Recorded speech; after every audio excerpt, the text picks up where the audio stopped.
Telecom దిగ్గజాలు Reliance Jio, Airtel తమ 5G పెట్టుబడులను లాభాల్లోకి మార్చుకునేందుకు సిద్ధమవుతున్నాయి.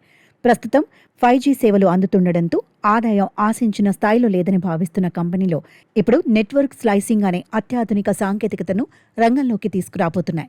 ఒక భౌతిక నెట్వర్క్ను పలు వర్చువల్ భాగాలుగా విభజించి గేమింగ్, స్ట్రీమింగ్, ఆఫీస్ అవసరాలకు తగినట్లుగా ప్రత్యేక స్పీడ్, లేటెన్సీతో కూడిన ప్రీమియం ప్లాన్ను ఆఫర్ చేయడం ఈ నెట్వర్క్ స్లైసింగ్ ప్రధాన ఉద్దేశం. ఇప్పటికే జియో క్లౌడ్ గేమింగ్ కోసం ట్రయల్స్ నిర్వహిస్తుండగా ఎయిర్టెల్ కూడా అదే బాటలో పయనిస్తోంది. ఈ నెట్వర్క్ స్లైసింగ్ వల్ల వినియోగదారులు తమ అవసరానికి తగ్గట్టుగా అదనపు ఛార్జీలు చెల్లించి మెరుగైన ఇంటర్నెట్ అనుభవాన్ని పొందవచ్చు. ఉదాహరణకు హైస్పీడ్ గేమింగ్ ప్రియులకు ఒక రకమైన స్లైస్, నిరంతర వీడియో స్ట్రీమింగ్ కోరుకునే వారికి మరో స్లైస్ అందుబాటులో ఉంటాయి.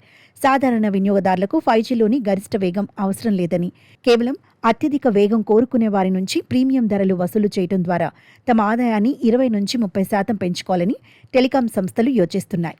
చైనా, ఫిన్లాండ్ వంటి దేశాల్లో ఇప్పటికే ఇటువంటి స్పీడ్ ఆధారిత ప్లాన్లో సక్సెస్ అయ్యాయి. దీంతో ఇండియాలో కూడా అలాంటి ప్లాన్స్ తీసుకురావాలని జియో, ఎయిర్టెల్ సంస్థలు చూస్తున్నాయి. అయితే ఈ ప్రీమియం ప్లాన్ల అమలుకు నెట్ న్యూట్రాలిటీ నిబంధనలు ప్రధాన అడ్డంకిగా మారే అవకాశం ఉంది. ఇంటర్నెట్ అందరికీ సమానంగా ఒకే వేగంతో అందాలనే నియమానికి ఈ స్లైసింగ్ విరుద్ధమా కాదా అనే అంశంపై టెలికాం నియంత్రణ సంస్థ నుంచి స్పష్టత రావాల్సి ఉంది. ఇది కేవలం నెట్వర్క్ మేనేజ్మెంట్ కిందకు వస్తుందని, నిబంధనల ఉల్లంఘన కాదని టెల్కోలు వాదిస్తున్నప్పటికీ సామాన్యులపై భారం పడకుండా ట్రాయ్ ఎలాంటి నిర్ణయం తీసుకుంటుందనేది ఇప్పుడు $1 బిలియన్ ప్రశ్నగా మారింది. ఒకవేళ అనుమతి లభిస్తే త్వరలోనే భారత్లో వేగం ఆధారిత విభిన్న రీఛార్జ్ ప్లాన్లు అందుబాటులోకి వస్తాయి.